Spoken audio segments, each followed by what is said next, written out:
உலகெங்கும் வாழும் தமிழ் நெஞ்சங்கள் அனைவருக்கும் வாஸ்து சாம்ராட் புலவர் நவமணி ஷண்முகவேல் பேசுகிறேன். இன்றைய காணொளியில் ஒரு திசை உங்களுக்கு நடக்கிறது என்றால் அந்த திசையினுடைய பலனை எப்படி காண்பது என்பதை பற்றி பேசுவோம். வாங்க. இன்றைய காணொளியில் உங்கள் ஜாதகத்தில் ஏதாவது ஒரு கிரகத்தின் திசை நடக்கும். அந்த திசை உங்களுடைய லக்னத்துக்கு திரிகோணத்திலோ அல்லது மூலத்திரிகோணத்திலோ அல்லது கேந்திரத்திலோ இருந்தால் அந்த திசை வலு நீங்கள் எதிர்பார்க்கக்கூடிய நல்ல பலன்கள் நடப்பதற்கு வாய்ப்பு உண்டு. ஒரு திசை ஒரு ஜாதகத்தில் ஒரு கட்டத்தில் இருக்கும். அதை குரு பகவான் வலிமையாக பார்த்தால் கூடுதலான நன்மை கிடைக்கும்.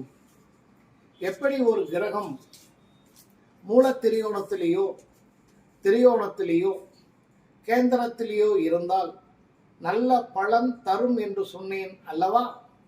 அதுபோல் குரு பகவான் தன் முழு பார்வையாக அந்த திசாநாதனை பார்த்தால் கூடுதலான நற்பலன்கள் கிடைக்கும். அது மட்டும் அல்ல நண்பர்களே, ஒரு திசை நடக்கிறது.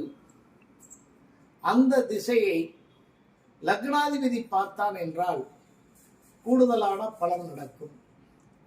அந்த லக்னாதிபதியே குருவாக இருந்து அந்த திசாநாதனை முழு பார்வையாக பார்த்தால் கூடுதலான பலன் கிடைக்கும்.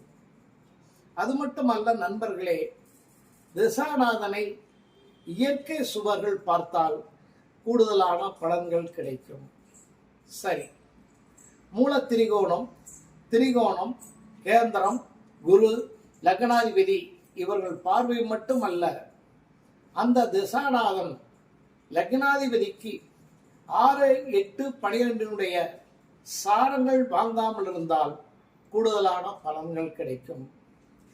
அது மட்டுமல்ல நண்பர்களே, பாவிகள் அதாவது இயற்கை பாவிகள் தன் பலத்தை முழு பார்வையாக பார்த்தால் தசாநாதனுடைய வலிமை குன்றும்.